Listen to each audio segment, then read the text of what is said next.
សម្ដេចចោផ្ដាំសួរសុខទុក្ខកងកម្លាំងកំពុងឈរជើងការពារទឹកដីនិងជនភៀសសឹកដែលភៀសខ្លួនដោយសារពួកចោរឈ្លានពាន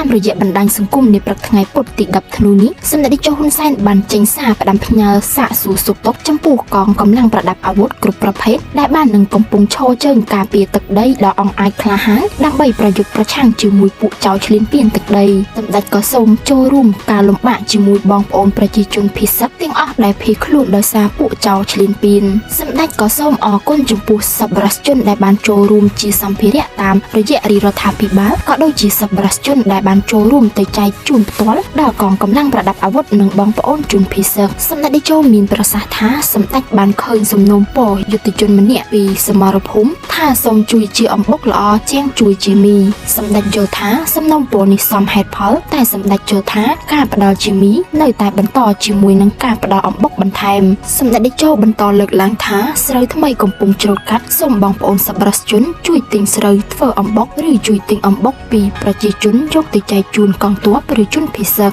សម្រាប់ការវេចខ្ចប់គួរធ្វើត្រឹម1កញ្ចប់1គីឡូឬ2គីឡូសម្រាប់យុទ្ធជនម្នាក់យកតាមខ្លួនប្រសិនដាក់ជាបាវឬការុងលំបាកដល់ការចែកចាយនៅខ្សែត្រៀមជួរមុខសម្ដេចតេជោមានប្រសាសន៍បន្ថែមថាទទួលទានអំបុកស្រូវថ្មីពីស្ត្រីឈ្លានពាន